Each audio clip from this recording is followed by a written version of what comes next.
Raghuvanshi industries. एक cabin में एक व्यक्ति के सामने एक दूसरा शख्स खड़ा था, जो वहां खड़े खड़े ही डर से कांप रहा था। उसके सामने बैठा वो व्यक्ति अपनी नीली आंखों से गुस्से से उसे घूर रहा था। सॉरी चीफ, हम सॉरी और एक्सक्यूजेस नहीं, अधिक। तुम्हें अच्छे से पता है कि मुझे सॉरी और एक्सक्यूजेस से कितनी चिढ़ है। रिजल्ट चाहिए मुझे। मैंने तुमसे कहा था कि मुझे उस लड़की पायल रावत की पूरी इन्फॉर्मेशन चाहिए, जो मुझे अभी तक नहीं मिली। चीफ, हमारी टीम लगी हुई है, बस कल शाम तक पायल रावत की पूरी इन्फॉर्मेशन आपके सामने होगी। अधिक, जो कबीर का असिस्टेंट था, थोड़ा कांपते हुए बोला। ठीक है, मगर कल शाम तक? तो मतलब कल शाम तक, और हाँ, द राठौर ग्रुप के साथ मेरी मीटिंग फिक्स्ड करो। मुझे शब्द राठौर से मिलना है। कहते हुए कबीर अपने चेयर पर लीन होकर आराम से बैठ गया और पीछे सीट पर अपना सिर टिकाकर आंखें बंद कर लिया। इस वक्त उसके चेहरे पर एक खतरनाक स्माइल थी। पायल का घर। इशिका अपने कमरे में बिस्तर से सटकर नीचे जमीन पर बैठी हुई थी। उसके हाथ में एक फोटो फ्रेम थी, जिसे पकड़कर वो रो रही थी। माँ, पापा, आज मुझे आपकी बहुत याद आ रही है। काश माँ पापा दोनों यहाँ मेरे पास होते, तो मैं आप दोनों के सीने से लगकर अपना दिल हल्का कर लेती। पता नहीं क्यों आज के दिन आप दोनों की सबसे ज्यादा याद आ रही है। मेरे पास तो बस माँ की एक ही निशानी बची थी, वो पायल, जिसका एक हिस्सा 4 साल पहले उस घर से भागते हुए ना जाने कहाँ खो गया। बहुत ढूंढा लेकिन आज तक नहीं मिला, इसलिए प्लीज माँ माफ कर देना मुझे। मैं आपकी निशानी संभाल कर नहीं रख पाई, लेकिन पायल का ये दूसरा हिस्सा मैंने आज तक संभाल कर रखा है। कहते हुए इशिका ने पायल का वो दूसरा हिस्सा अपने एक पैर में डाल लिया, क्योंकि आज उसे अपनी माँ की सबसे ज्यादा जरूरत थी। जानती हूँ माँ, मुझसे गलती हुई है। जो चीज पायल की है उस पर अधिकार जताने की भूल हो गई। माफ कर देना माँ पापा, माफ कर देना। कहते हुए इशिका अपने माँ पापा की फोटो को सीने से लगाकर रोने लगी। कुछ देर रो लेने के बाद, नहीं, मुझे बात करनी होगी उनसे। I have to talk to him, कहकर इशिका ने जल्दी से अपना फोन उठाया और अपने आंसू पोंछकर कहीं फोन लगाने लगी। वहीं दूसरी ओर इस वक्त शब्द एक कैफे में बैठा था। उसके सामने पायल, राहुल और राधिका भी सिर नीचे झुकाए हुए बैठे थे। राहुल धीरे से नजरें झुकाए हुए। शब्द, मेरी बात सुन। शब्द गुस्से से, चुप, एकदम चुप। जानते भी हो तुम तीनों ने क्या किया है? जरूरत क्या थी ये सब करने की? तुम तीनों, क्या लगा कि शब्द कुछ नहीं कर पाएगा? राधिका नम आंखों से, शब्द भाई हम तो बस। क्या बस राधिका? बोलो क्या बस? तुम तीनों की गलती की वजह से आज मेरी इशी मुझसे दूर भागती है, वो भी सिर्फ तुम तीनों की वजह से। तभी शब्द का फोन बजता है। शब्द फोन रिसीव करते हुए, आ रहा हूँ, कहकर शब्द उन तीनों की तरफ एक गुस्से वाली नजर देखकर एक वार्निंग लुक के साथ वहां से चला गया। Dot dot dot dot dot dot.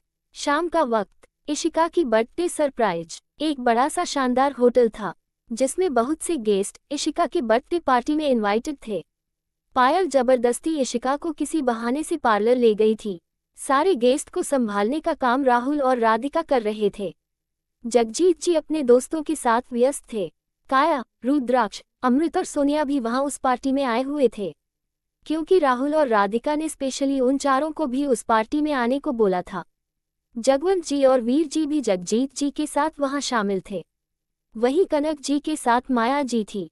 Sneha जी, आशा जी के साथ घर पर रुकी थी। शब्द अभी वहां नहीं पहुंचा था और इशिका पायल के साथ पार्लर से बस निकल चुकी थी। क्या यार, कितनी बोरिंग पार्टी है। पता नहीं मैं यहाँ क्यों आ गई। मैं तो वैसे भी उस बहन जी की बर्थडे सरप्राइज पार्टी में नहीं आना चाहती थी। वो तो राधिका और राहुल की जिद की वजह से आना पड़ा। काया ड्रिंक का गिलास लिए हुए ही बोली, तो सोनिया उसे देखने लगी। क्या क्या कहा तुमने? बहन जी? याह राइट, वो तो सच में बिल्कुल बहन जी ही दिखती है। सोनिया भी उसका मजाक उड़ाते हुए बोली। तो काया ने उसे हाई फाई दिया। गाय जैसे किसी का मजाक नहीं उड़ाते। अमृत ने उसे टोका। अरे चुप कर ना डफर, तुझसे मैं एडवाइस नहीं मांग रही। काया ने उसे घूरका। क्या डफर? तुम्हें मैं डफर दिखता हूँ? अमृत भी तैश से बोला। जब हो तो हो, तभी तुम उस बहन जी की साइड ले रहे हो।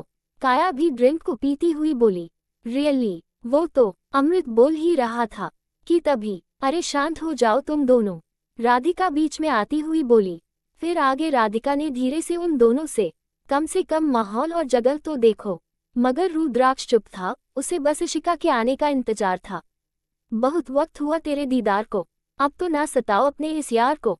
ए हुस्न परी, तेरी एक झलक पाने को हम कब से तरस बैठे हैं, अब तो ना सताओ अपने इस यार को।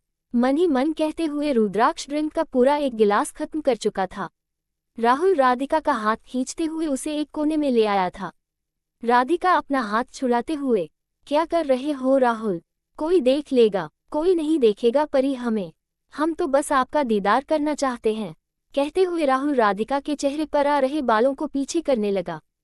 तो राधिका की आंखें शर्म से नीचे झुक गई और अपना हाथ छुड़ाने लगी। उफ, ये हया, ये शर्म और ये खूबसूरती, तीनों का क्या कॉम्बिनेशन चढ़ा है।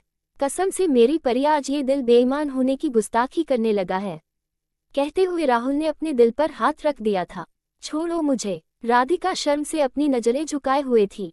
तो राहुल ने अपने एक हाथ से राधिका की चिन पर हाथ रख उसे ऊपर उठाते हुए, आज तो तुम्हारी खूबसूरती और भी ज्यादा बढ़ गई है, कहकर राहुल राधिका से थोड़ा दूर हुआ और राधिका को ऊपर से नीचे देखने लगा। आज राधिका ने आसमानी रंग का हाफ स्लीव गाउन पहना हुआ था, बालों को थोड़ा कर्ल के साथ पीछे खुला छोड़ा रखा था। गला ज्यादा डीप नहीं था लेकिन बैक थोड़ा ज्यादा डीप था, जिसे राधिका ने अपने खुले बालों से ढक रखा था। कानों में छोटे ईयररिंग्स और एक हाथ में गोल्ड डायमंड ब्रेसलेट और गले में पतला सा हॉट शेप की चेन पहनी हुई थी और चेहरे पर लाइट मेकअप। राहुल ने भी व्हाइट शर्ट पर आसमानी रंग का ब्लेजर और ब्लू जीन्स जो राधिका से काफी मैचिंग कर रहा था। वहीं काया और सोनिया दोनों ने ही वन पीस पहना हुआ था। जहां काया ने वाइन कलर का वन पीस पहन रखा था तो वहीं सोनिया ने भी बैकलेस ग्रे कलर का वन पीस पहना हुआ था। काया ने बालों को अपने दोनों साइड में ले रखा था और सोनिया ने केवल एक साइड पर ले रखा था। रुद्राक्ष ने ग्रे कलर का वन पीस सूट पहना हुआ था और अमृत ने भी व्हाइट कलर का वन पीस सूट पहना हुआ था। दोनों ही दिखने में बहुत हैंडसम लग रहे थे। अब तक शब्द भी पार्टी में पहुंच चुका था, जो अब सभी का सेंटर ऑफ अट्रैक्शन बन चुका था। बहुत सी लड़कियां उसे देखकर आहें भर रही थी, मगर वो बस इंतजार अपनी इशिका कर रहा था। तभी वहां उस होटल के बाहर पायल और इशिका भी आ जाती है। इशिका तो ये सब देखकर हैरान थी, उसे समझ ही नहीं आ रहा था वो यहाँ क्यों आए हैं। पायल ने होटल के बाहर पहुंचते ही राहुल राधिका और शब्द को मैसेज कर दिया था, इशिका की तरफ देखते हुए, चल इशी, अंदर चलते हैं, कहकर पायल इशिका का हाथ पकड़कर अंदर लेकर चली जाती है। जारी है लेखिका प्रियंका गुप्ता। आज का भाग आपको कैसा लगा कमेंट करके जरूर बताइएगा। तो मिलते हैं अगले भाग में, और जिन लोगों ने मुझे सब्सक्राइब नहीं किया है अभी कर लीजिए, ताकि आपको मेरी कहानियों के नोटिफिकेशन सबसे पहले मिल सकें। Thanks for watching.